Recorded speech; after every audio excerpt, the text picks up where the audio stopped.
Informasi pertama, Saudara, pemerintah mengumumkan pengunduran diri Bambang Susantono sebagai Kepala Otorita Ibu Kota Nusantara (IKN). Selain itu, Wakil Kepala Otorita IKN, Doni Rahayu pun ikut mundur dari jabatannya. Menteri Sekretaris Negara Pratikno mengungkap Presiden Joko Widodo telah menerima surat pengunduran diri Doni dan Bambang. Presiden pun hari ini menandatangani Kepres pemberhentian Bambang dan Doni sebagai Kepala dan Wakil Kepala Otorita IKN. Pratikno tidak menjelaskan alasan pengunduran diri Bambang dan Doni. Di beberapa waktu yang lalu, Bapak Presiden menerima surat pengunduran diri dari Pak Doni Rahayu selaku Wakil Kepala Otoritas IKN. Kemudian beberapa waktu berikutnya Pak Presiden juga menerima surat permohonan pengunduran diri dari Bapak Bambang Susantono sebagai Kepala Otoritas IKN. Nah, pada hari ini telah terbit keputusan Presiden tentang pemberhentian dengan hormat Bapak Bambang Susantono sebagai Kepala Otorita IKN dan juga Bapak Doni Rahayu sebagai Wakil Kepala Otorita IKN, disertai ucapan terima kasih atas pengabdian beliau-beliau. Dengan mundurnya Bambang dan Doni, Presiden Jokowi mengangkat Menteri PUPR Basuki Hadi Mulyono sebagai PLT Kepala Otorita IKN. Selain itu, Wakil Menteri Agraria dan Tata Ruang Raja Juli Antoni diangkat sebagai PLT Wakil Kepala Otorita IKN. Presiden berharap Basuki dan Raja Juli menjamin percepatan pembangunan IKN. Mengangkat Menteri PUPR Pak Basuki sebagai PLT Kepala Otorita IKN dan juga mengangkat Wakil Menteri ATR, Wakil Kepala BPN sebagai Wakil Otorita IKN. Jadi Bapak Presiden berharap tadi beliau dipanggil, Pak Menteri PUPR dan Pak Wamen ATR dipanggil oleh Bapak Presiden agar dalam status sebagai PLT ini segera untuk menjamin percepatan pembangunan IKN dengan sebaik-baiknya dengan Pelaksana tugas Kepala Otorita IKN Basuki Hadi Mulyono menepis kabar mundurnya Bambang terkait rencana upacara 17 Agustus di IKN yang akan dihadiri Presiden Joko Widodo. Basuki pun memastikan Presiden Jokowi akan berkantor di Ibu Kota Nusantara setelah instalasi air IKN selesai. Pengerjaan saluran air ditargetkan rampung pada akhir Juni atau awal Juli 2024. Kalau kami, saya kira tidak ada masalah. Mudah-mudahan justru mempertinggi kepercayaan karena yang menggantikan menteri dan wakil menteri.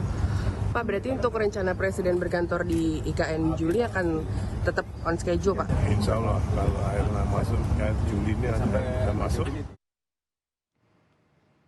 Soal mundurnya pimpinan Otorita IKN, Menteri Sekretaris Negara Pratikno menyebut Pak Bambang Susantono akan diberi penugasan baru membantu langsung Bapak Presiden untuk memperkuat kerjasama internasional bagi percepatan pembangunan IKN, ujar Pratikno. DPR turut bersuara soal pengunduran diri Bambang Susantono dan Doni Rahayu sebagai Kepala dan Wakil Kepala Otorita IKN. Anggota Komisi 4 DPR, Daniel Johan, menyebut terdapat banyak masalah dalam proyek IKN. Mulai dari protes masyarakat adat, target investasi yang belum tercapai, hingga fasilitas dasar yang belum tersedia. Penting bagi seluruh pihak bahwa sebenarnya cukup banyak masalah-masalah yang ada di dalam proses IKN. kita sempat mendengar banyak gaji yang belum turun. Kita sempat mendengar protes-protes masyarakat adat yang belakangan ini semakin keras. Nah, di samping tuntutan-tuntutan yang sangat besar, kadang-kadang di luar bayangan kita mampu atau enggak, ya. Seperti mengejar target-target untuk sampai 17-an misalkan. Sekjen PDIP Hasto Kristianto menyebut mundurnya Kepala Otorita IKN menunjukkan tidak matangnya perencanaan pembangunan IKN. Hasto menyebut tidak adanya ruang perencanaan yang matang menyebabkan beban kerja bagi pejabat di IKN terlalu berat. Sehingga mundurnya Kepala Otorita dan wakilnya itu bagian dari suatu perencanaan yang tidak matang, dan ini sebenarnya sangat disesalkan karena 17 Agustus itu tidak lama lagi. Tetapi kembali, ini ketika segala sesuatunya itu muncul sebagai direction dari pusat yang harus dijalankan tanpa membuka suatu ruang bagi perencanaan secara alami harus berjalan, yang terjadi seperti ini. Sehingga ini akibat suatu perencanaan yang tidak matang, yang terburu-buru, sehingga menciptakan beban kerja yang begitu besar yang membuat yang bersangkutan mundur. Hingga saat ini pembangunan wilayah IKN diklaim telah mencapai 80%. Pembangunan Istana Presiden telah mencapai 74%, sedangkan perumahan menteri telah selesai 90%. Sementara fasilitas lainnya, lapangan upacara, progresnya telah mencapai 56%, hunian ASN ditargetkan 47 tower selesai pada Juli mendatang. Sedangkan akses utama jalan tol, progresnya rata-rata telah mencapai 70%. Kita dalami soal mundurnya Kepala Otorita IKN Bambang Susantono dan wakilnya Doni Rahayu bersama jurnalis Kompas TV Niputu Trisnanda. Putu, setelah 2 pejabat Otorita IKN ini mundur, lalu apa komitmen pemerintah untuk mempercepat progres pembangunan di IKN?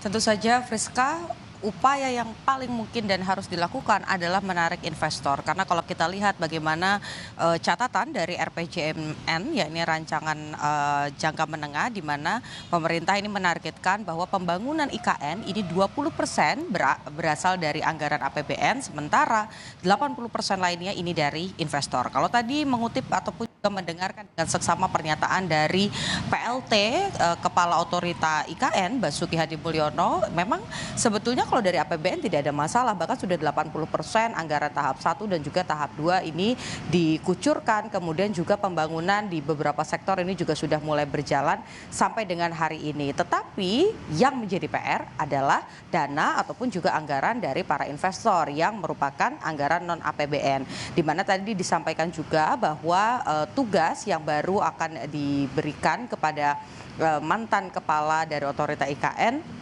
Bambang Susantono, yakni adalah mencari investor tersebut, dalam tanda kutip begitu ya, bagaimana kemudian mendapatkan tugas membantu Bapak Presiden, kalau mengutip bagaimana pernyataan dari Mensetnek Pratikno, yakni meyakinkan para investor untuk kemudian mau menaruh uangnya dan juga membiayai pembangunan ibu kota negara yang nantinya akan disebut sebagai Nusantara. Dan kalau yang tadi juga disampaikan oleh Basuki, sebetulnya memang masih ada beberapa sektor yang belum selesai, dan ini juga ditargetkan pada 17 Agustus 2024 ini bisa selesai, karena nanti cita-cita dari Presiden Joko Widodo yang saat ini masih menjabat berharap nanti pada tanggal 17 Agustus upacara kemerdekaan, yaitu peringatan 17 Agustus ini bisa diselenggarakan di IKN. Jadi kalau mengutip bagaimana pernyataan dari pemerintah, ini semuanya kompak bahwa targetnya masih sama. Pada tanggal 17 Agustus ini bisa diselenggarakan upacara, bagian dari menteri-menteri juga sudah mulai bisa berpindah dan berkantor di IKN, sementara di sektor-sektor lain yang belum selesai ini akan segera diselesaikan. Friska. Nah, dan tak lama setelah 2 pejabat IKN mundur, kita tahu Presiden Jokowi ini berangkat ke Kalimantan Timur untuk meninjau langsung IKN. Apakah ini bisa jadi upaya untuk mendorong percepatan pembangunan di IKN khususnya?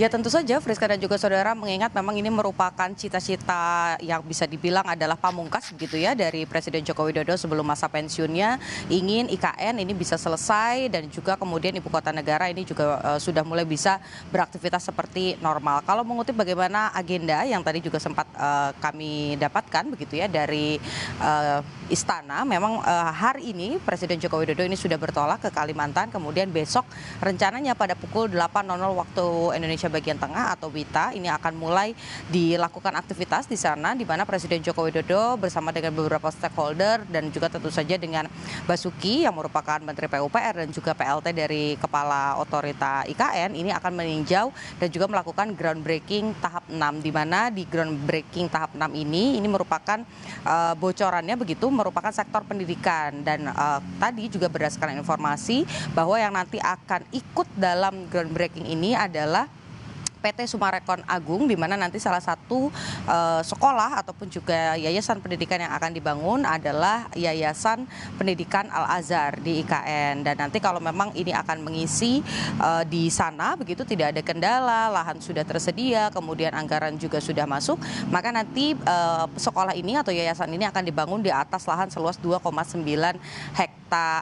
Jadi ini yang nanti akan ditinjau kemarin. Tadi juga sempat disampaikan bahwa selain sektor pendidikan, sektor lain yang tertunda ini juga akan dikejar lagi untuk bisa diselesaikan. Sebelumnya beberapa waktu yang lalu kalau kita lihat beberapa sektor yang sempat tertunda ini adalah sektor perbankan ataupun juga sektor finansial, di mana BCA yang seharusnya ini juga sudah mulai melakukan pembangunan di sana ini tidak bisa melanjutkan proses pembangunannya karena memang terhambat dengan kendala dari masalah tanah, masih ada sengketa di sana. Sehingga kalau kita lihat susunan dari pergantian bos dari Otorita IKN begitu, punggawa pertamanya adalah Basuki Hadi Mulyono. Tentu saja ini berkaitan secara langsung bagaimana memastikan bahwa pembangunan kemudian juga hal-hal lain di sana bisa berlangsung dengan baik, dan wakilnya adalah Raja Juli yang merupakan wakil menteri dari ATR BPN.